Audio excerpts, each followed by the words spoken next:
Hello बच्चों, स्वागत है आपका हमारे चैनल खंडबल क्लासेज में। तो बच्चों, आज हम क्लास 6 लर्न वेल मैथ्स का चैप्टर नंबर जो 10 है, अंडरस्टैंडिंग एलिमेंट्री शेप्स, तो उसका एक्सरसाइज 10.3 को आज हम इस वीडियो में कंप्लीट स्टडी करने वाले हैं। तो बने रहिए हमारे साथ इस वीडियो में। और इससे पहले हमने 10.1 और 10.2 एक्सरसाइज का वीडियो ऑलरेडी आपको प्रोवाइड कर चुके हैं। तो आपको अगर वो वीडियो देखना है या फिर किसी भी इस बुक के एक्सरसाइज का वीडियो देखना है तो आप नीचे डिस्क्रिप्शन में प्लेलिस्ट का लिंक है, तो वहाँ से किसी भी वीडियो को पॉज कर सकते हो और किसी भी एक्सरसाइज को आप ईजिली समझ सकते हो। तो चलिए वीडियो को स्टार्ट करते हैं। अगर आप चैनल को पहली बार विजिट करते हो तो ज़रूर सब्सक्राइब करें और अपने क्लासमेट्स के साथ में प्लीज़ ये वीडियो ज़रूर शेयर करें, ठीक है। तो like, share and subscribe this video. Question number 1 है हमारा, विच of the following letters does not have perpendicular lines.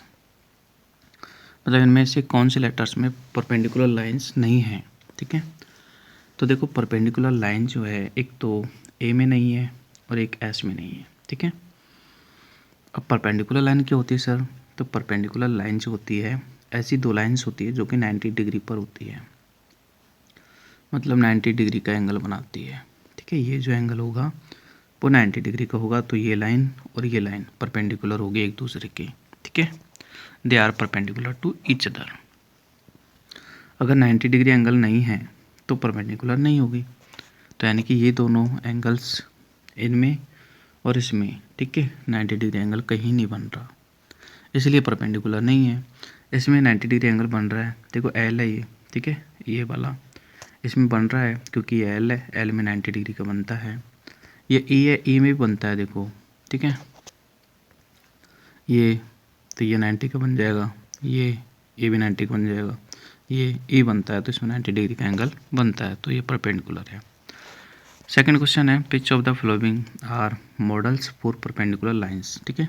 इनमें से कौन कौन परपेंडिकुलर लाइंस का मॉडल है? जैसे रेड क्रॉस सिंबल, तो रेड क्रॉस सिंबल जो है परपेंडिकुलर लाइंस का मॉडल है, क्योंकि रेड क्रॉस मतलब ऐसा वाला सिंबल, इसमें ये भी परपेंडिकुलर है, 90 डिग्री बन रहा है, ये भी बन रहा है, ठीक है, चारों एंगल 90 का बन रहा है। तो एक तो ये वाला आपका क्वेश्चन नंबर जो 1 है सेकंड का, तो एक तो ये वाला सही है, और एडजेसेंट एज ऑफ ये वाला भी सही है, ठीक है। टेबल टॉप जो होता है, ये वाला टेबल टॉप है, ठीक है, एक मिनट, ठीक है। टेबल का जो टॉप हिस्सा होता है उसकी एडजेसेंट साइड का मतलब क्या है, ठीक है। एडजेसेंट साइड का मतलब होता है ये वाली साइड और ये वाली साइड, ठीक है। तो ये परपेंडिकुलर होती है क्योंकि 90 डिग्री का एंगल बनता है। ऐसे ही ये वाली साइड और ये वाली साइड भी एडजेसेंट साइड है, तो ये भी परपेंडिकुलर होती है क्योंकि 90 डिग्री का एंगल बनता है, ठीक है। तो ये दोनों साइड भी परपेंडिकुलर होती है क्योंकि यहाँ पर भी 90 का बनता है। ऐसे ही सेम ये भी परपेंडिकुलर होती है। तो यानी कि फर्स्ट सेकंड हो गया आपका। आगे देखते हैं थर्ड, ठीक है। ये तो परपेंडिकुलर है। थर्ड है adjacent side of post card, तो जैसे टेबल का होता है एडजेसेंट साइड, ऐसे पोस्ट कार्ड का होता है, तो ये भी सही है। नेक्स्ट है लाइन सेगमेंट ऑफ के, तो देखो के में जो लाइन सेगमेंट है वो परपेंडिकुलर नहीं है, ठीक है। 90 डिग्री का एंगल नहीं बनता के में कहीं पे भी, ठीक है, ये परपेंडिकुलर नहीं है, तो ये वाला फॉल्स है, एक तो फोर्थ फॉल्स है। आगे है the line of railway track, तो रेलवे ट्रैक की जो लाइन होती है वो पैरेलल होती है, क्योंकि रेलवे ट्रैक की लाइन ऐसे होती है, पैरेलल होती है, परपेंडिकुलर नहीं होती, सो ये भी फॉल्स है, ठीक है। द लेटर जेड, तो जेड में जो है परपेंडिकुलर लाइन नहीं होती है, ठीक है। तो यानी कि फोर्थ, फिफ्थ और सिक्स ये आपके नहीं है, ओनली 1 to 3 है, 1 2 और 3 है, ठीक है।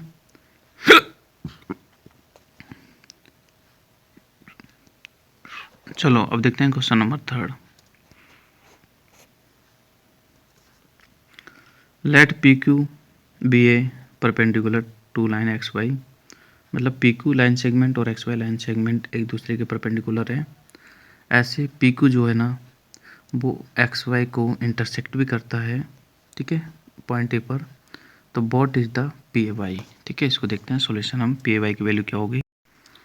तो देखो ये आपकी पी, हाँ, P है और ये PQ है और ये XY है, ये एक दूसरे को इंटरसेक्ट भी कर रही हैं, ठीक है, लेकिन 90 डिग्री पर इंटरसेक्ट कर रही हैं, मतलब ये एक दूसरे के परपेंडिकुलर हैं। हमसे पूछ रहा है PA क्या है, PA मतलब ये एंगल कितने का है, तो परपेंडिकुलर है तो मतलब 90 का ही होगा, ठीक है। तो इसमें इतना ही लिखना है, ठीक है, ये वाला डायग्राम बना लेना और लिख देना PAY इक्वल टू 90 डिग्री, ठीक है। ये आपका सॉल्यूशन है। नेक्स्ट देखते हैं क्वेश्चन नंबर 4।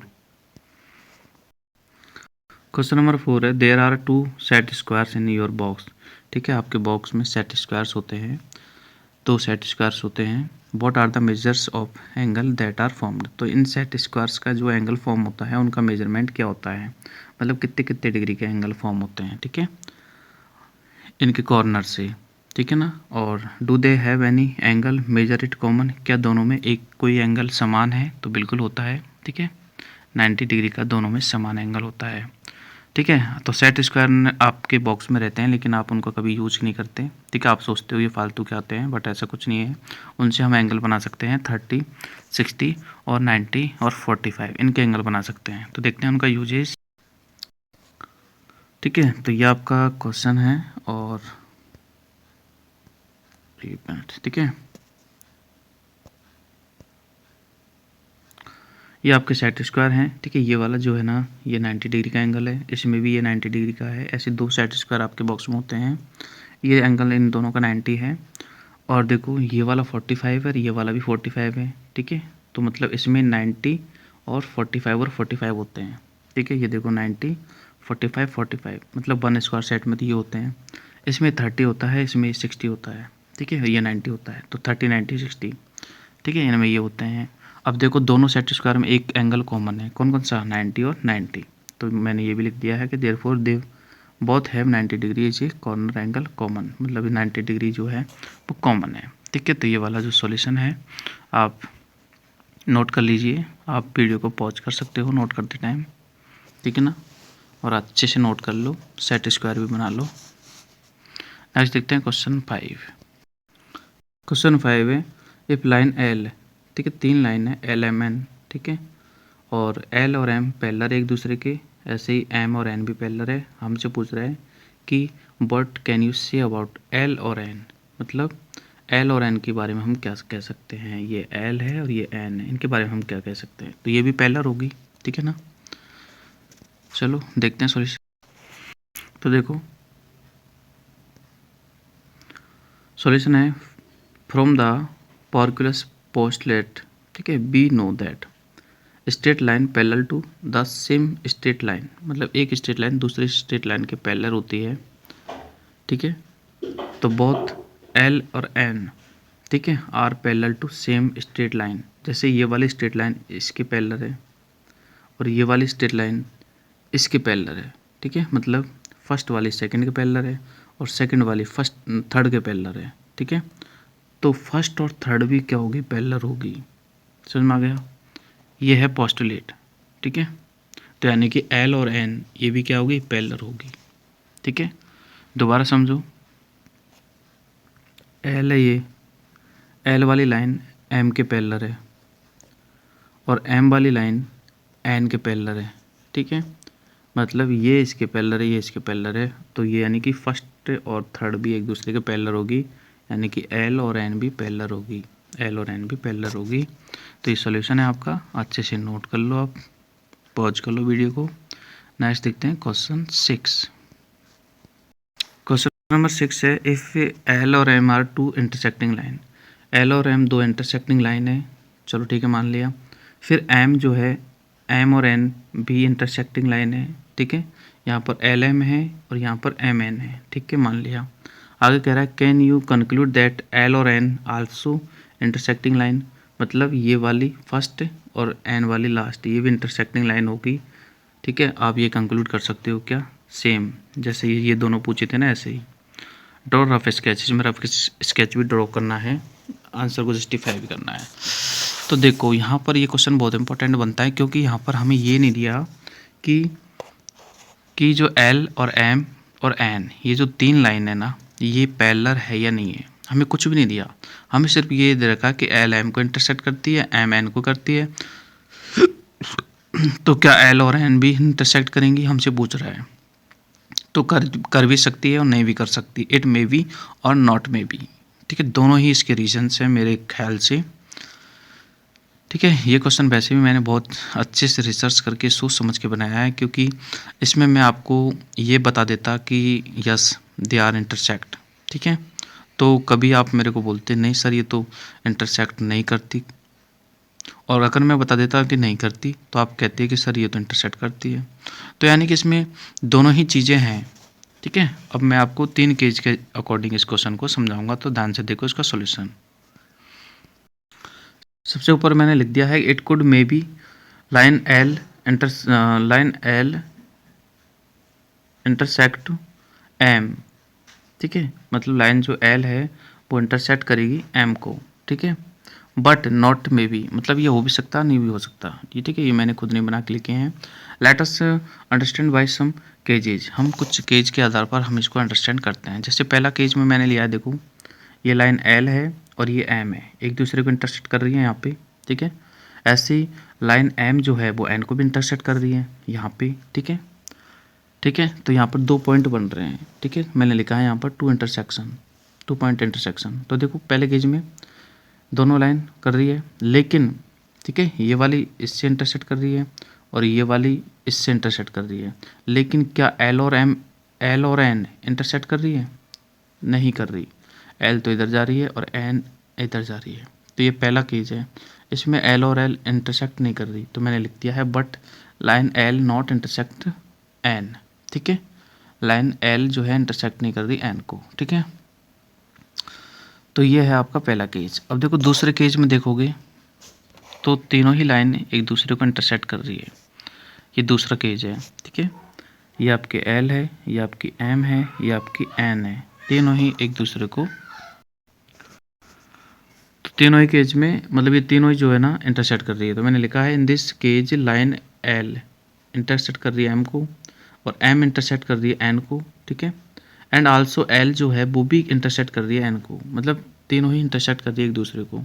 ठीक है, और एक ही पॉइंट पे कर रही है ऊपर, तो वो भी मैंने लिखा है इंटरसेक्ट एट ओनली 1 पॉइंट। तो यानी कि यहाँ पर भी तीनों इंटरसेक्ट कर रही हैं। ठीक है, अब देखो पहले वाले केज में क्या है, हमें इसमें ये नहीं दे रखा पैरेलल है या नहीं है। तो अगर पैरेलल होंगी कोई भी 2 लाइन तब तो ये वाली लाइन इंटरसेक्ट नहीं करेंगी। ठीक है, और पैरेलल नहीं होगी तो फिर तो तीनों इंटरसेक्ट करेंगी।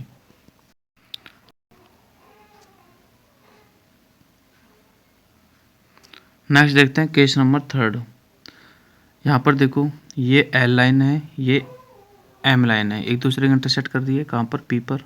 ठीक है, ये पी पॉइंट है, और एक और लाइन है एन, वो भी इंटरसेक्ट कर रही है किसको, एम को, कहाँ पर, क्यू पॉइंट पर। ठीक है, लेकिन यहाँ पर जो एन है ना वो एल को भी इंटरसेक्ट कर रही है कहाँ पर, आर पॉइंट पर। तो ये भी केस हो सकता है। ठीक है, तो मैंने लिख दिया है here line L intersect M at P, P पर इंटरसेक्ट कर रही है यहाँ पर, और एम लाइन, ठीक है, एम लाइन जो है इंटरसेक्ट कर रही है एन को कहाँ पर, क्यू पर। एम लाइन जो है एन को इंटरसेक्ट कर रही है कहाँ पर, क्यू पर। ठीक है, और आर जो है, एल जो है वो एन को इंटरसेक्ट कर रही है आर पर। ठीक है ना, so there are 3 intersection point, मतलब यहाँ पर 3 इंटरसेक्शन पॉइंट है, मतलब तीनों ही इंटरसेक्शन कर रही है। पर देखो यहाँ पर 3 है। ठीक है, इस वाले केस में 1 इंटरसेक्शन पॉइंट है, इस वाले केस में 2 इंटरसेक्शन पॉइंट है, एक तो ये और एक ये। ठीक है, तो ये आपका क्वेश्चन है 3 केस से कंप्लीट होता है।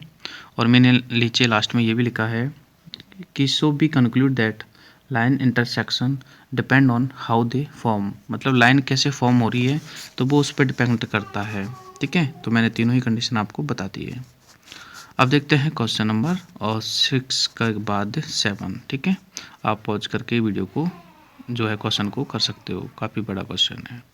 नेक्स्ट क्वेश्चन 7 है count the pair of perpendicular lines in letter F. F letter में परपेंडिकुलर लाइंस और पैरेलल लाइंस को काउंट करना है कि कितनी परपेंडिकुलर लाइंस है कितनी पैरेलल लाइंस है। तो देखो इट हैज़ 2 पैरेलल लाइंस, मतलब एफ लेटर जो होता है उसमें 2 पैरेलल लाइंस होती है, ये वाली, एक तो ये वाली और एक ये वाली। ठीक है, और वन ऑफ द टॉप मतलब दो पैरेलल लाइंस होती है, वो एक तो होती है टॉप पे ये वाली और एक होती है मिडिल में ये वाली, ठीक है ना। लेकिन एक और लाइन होती है जो परपेंडिकुलर होती है ये वाली, ठीक है, जो खड़ी लाइन होती है परपेंडिकुलर होती है दोनों के साथ में। तो मैंने वो भी लिखा है कि both of which are perpendicular to the third side, मतलब ये और ये दोनों लाइन जो है इस तीसरे के साथ में परपेंडिकुलर होती है, ठीक है ना। तो ये आप आंसर लिख लीजिए। आगे देखते हैं क्वेश्चन 8। क्वेश्चन नंबर 8 है आपका, in a plane L parallel to M, L line M के पैरेलल है और एन जो है एन जो है एल के परपेंडिकुलर है, पी भी परपेंडिकुलर है एम के। Can be conclude that P parallel to N, क्या पी पैरेलल टू एन होगी। रफ स्केच ड्रॉ करना है, तो देखते हैं इसका भी सॉल्यूशन। देखो सबसे पहले देखते हैं ये दोनों लाइन पैरेलल है, कौन सी, एल और एम एक दूसरे के पैरेलल है, ठीक है। फिर एन जो है ना, एन वो परपेंडिकुलर है एल के, ये वाली एन लाइन है ये एल के परपेंडिकुलर है, ठीक है, एल के परपेंडिकुलर है इसकी। तो एंगल 290 बनेगा, ठीक है। एंगल 2 कितना बनेगा, 90, क्योंकि परपेंडिकुलर है। ये वाली लाइन इसके परपेंडिकुलर है तो एंगल 2 भी 90 बनेगा। ऐसे ही ये वाली पी वाली जो लाइन है वो परपेंडिकुलर है एम की, तो यहाँ पर भी 90 बनेगा। एंगल 1 कितना बनेगा, 90 बनेगा। तो यानी कि मैंने लिख दिया है angle 2 equal to 90, angle 1 equal to 90। Equation number 1 और इक्वेशन नंबर 2। नीचे लिखा है फ्रॉम इक्वेशन नंबर 1 2, मतलब दोनों से, ये दोनों देखो 90 है, 1 भी 90 के बराबर है, 2 भी 90 के बराबर है, इसका मतलब 1 और 2 बराबर है, इक्वल है 1 और 2। तो मैंने लिख दिया है एंगल 1 इक्वल टू एंगल 2, ठीक है। So they are angle form corresponding, मतलब ये जो एंगल 1 और 2 है ये कॉरस्पॉन्डिंग एंगल फॉर्म हो रहे हैं, ठीक है। और कॉरस्पॉन्डिंग एंगल फॉर्म हो जाते हैं तो लाइन जिनके ये दोनों लाइन्स के होंगे पैरेलल होंगी। तो मैंने लिख दिया है so they are corresponding angle and line N parallel to M, मतलब ये एन, ये पी वाली और ये एन वाली एक दूसरे के क्या है, पैरेलल है ये दोनों लाइन्स, ठीक है। Hence proved. तो ये डायग्राम बना लेना इसमें स्केच और ये सॉल्यूशन कर लेना आप, ठीक है। पॉज कर सकते हो वीडियो को। नेक्स्ट क्वेश्चन 9 है, इन द गिवन फिगर, इसमें हमें पैरेलल लाइन सेगमेंट्स को राइट करना है, मतलब जो पैरेलल लाइन सेगमेंट है और उनको राइट करना है। तो देखते हैं इसका सॉल्यूशन। देखो पैरेलल लाइंस क्या होगी, आमने सामने की लाइन जो होगी वो पैरेलल होगी, जैसे ये लाइन इसके पैरेलल है तो ए बी और एफ ई पैरेलल है, मैंने लिख दिया A B parallel F E, ठीक है। ऐसे ही ये लाइन इसके पैरेलल होगी, मतलब G H parallel D C, G H parallel D C लिख दिया मैंने यहाँ पे, ठीक है। और फिर बी सी पैरेलल होगी सामने वाली लाइन जी एफ के, तो बी सी पैरेलल जी एफ, ठीक है, जी एफ। ऐसे ही एच ए या ए एच पैरेलल हो जाएगी, इसके सामने है ए डी से, A H parallel A D, ठीक है। ये लाइन पैरेलल होगी, तो ये आप लिख सकते हो। क्वेश्चन नंबर 9 का सॉल्यूशन हो गया है, आप इसको पॉज करके सॉल्यूशन राइट कर सकते हो, पिक्चर भी बना सकते हो। नेक्स्ट क्वेश्चन 10 है, इन द गिवन फिगर, यहाँ पर परपेंडिकुलर लाइंस को, लाइन सेगमेंट्स को लिखना है कि परपेंडिकुलर लाइन सेगमेंट्स कौन कौन से हैं। तो देखो यहाँ पर 90 डिग्री बन रहा है, तो यानी कि एफ ई परपेंडिकुलर होगी किसके, ई डी की, ठीक है। और ए बी जो परपेंडिकुलर होगी जी ए के, ठीक है, ए बी परपेंडिकुलर होगी बी सी के, ये 3 लाइन परपेंडिकुलर होगी। तो मैंने इनके नाम लिख दिए हैं, आप वहाँ से लिख सकते हो, ठीक है। ई एफ, ये तो ए एफ परपेंडिकुलर है डी के, और ए जी परपेंडिकुलर है ए बी के, बी सी परपेंडिकुलर है ए बी के, ठीक है। ऐसे ये लिख सकते हो, ये इसका सॉल्यूशन है, ठीक है। सिर्फ परपेंडिकुलर लाइन पूछा है और इससे पहले वाले क्वेश्चन में पैरेलल और परपेंडिकुलर दोनों लाइन्स पूछी है। अब देखते हैं क्वेश्चन 11। क्वेश्चन नंबर 11 जो है ना, हमें इस पिक्चर को स्टडी करना है और नीचे कुछ क्वेश्चन दिए गए हैं, उनके आंसर देने हैं, ठीक है। तो पहला क्वेश्चन है हमारा कि इज सी ई और ई जी इक्वल है, सी ई और ई जी इक्वल है क्या। तो देखो सी और ई ये री और ई जी ये री इक्वल है दोनों, क्यों, क्योंकि सी और ई के बीच में 2 सेंटीमीटर का डिफरेंस है और ई और एफ के बीच, ई जी के बीच में भी 2 सेंटीमीटर का डिफरेंस है। तो मैंने लिखा है यस, फर्स्ट का आंसर आप देख सकते हो, मैंने लिखा है yes C E equal to E G, because C E की वैल्यू क्या है 5 - 3 कितनी 2। अब 5 - 3 कहाँ से आया, तो देखो ये भी बता दूं मैं आपको, सी ई ई है आपका 5 पे और सी है आपका 3 पे, तो 5 माइनस 3 कितना 2 सेंटीमीटर आ गया। ऐसे ही आपका ई जी भी कितना है, ई जी, ई है आपका 5 पे, जी है आपका 7 पे, तो 7 माइनस 5 यहाँ पे भी 2 आ गया। ठीक है, ई जी इक्वल टू कितना आ गया, 2 आ गया। तो यानी कि दोनों ही इक्वल हैं। ठीक है, ये इसका आंसर हो गया। आगे पूछा है हमें कि does P E bisect C G, P E line C G को बाइसेक्ट करती है क्या। ठीक है, तो देखो पी ई लाइन कहाँ है और सी जी कहाँ है, पहले ये देखो। पी ई लाइन है आपकी ये वाली, ठीक है, सी जी है आपकी कहाँ है, ये वाली। बाइसेक्ट करती है क्या,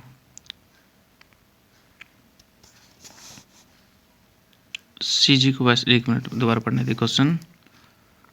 सी जी को पी ई बाइसेक्ट करती है क्या, तो बिल्कुल करती है ना।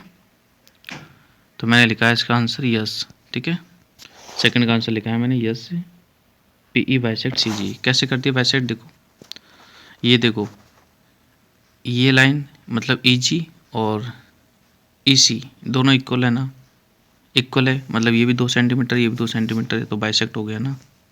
तो हमने लिख दिया yes P E bisect C जी। ठीक है ना। आगे है third question, identify any two lines, मतलब इसमें 2 लाइन्स आइडेंटिफाई करनी है, 2 line segments for which P E is perpendicular, मतलब जिससे पी ई परपेंडिकुलर हो, मतलब ये वाली जो लाइन है ये पी ई परपेंडिकुलर हो। तो परपेंडिकुलर तो बहुत सारी लाइन है, इसमें कोई भी 2 लाइन सेगमेंट लिख दो। एक तो मैंने लिख दिया है डी ई और ई एफ, ठीक है, डी ई और ई एफ लिख दिया मैंने। एक सी ई और ई जी लिख दिया। ठीक है, परपेंडिकुलर हैं ये। आगे है आर दिस ट्रू, तो देखो ए सी और एफ जी, ए सी ग्रेटर देन एफ जी। क्या ए सी एफ जी से बड़ा है, तो ए सी ये रहा, एफ जी तेरा ये रहा, बिल्कुल बड़ा है। ठीक है, वैसे दिख रहा है छोटा है, ये बड़ा है, तो ये बिल्कुल सही है, ट्रू स्टेटमेंट। सी डी और जी एच इक्वल है, तो सी डी 1 सेंटीमीटर और जी एच भी 1 सेंटीमीटर, तो ये भी इक्वल है, ये भी ट्रू है। B C is less than E H, B C less than E H, B C है 1 सेंटीमीटर, ठीक है, ये बी सी है 1 सेंटीमीटर है, और ई एच तो ज़्यादा है, देखो इतना बड़ा है ये, ई एच ज़्यादा है, सो बी सी कम है, तो ये भी ट्रू है, मतलब तीनों स्टेटमेंट ट्रू है। तो बच्चों ये आपका 10.3 एक्सरसाइज कंप्लीट है। आप आई होप कि आपको वीडियो पसंद आएगा। तो please I request you to please share this video with your friends, classmates and like this video. Thank you so much.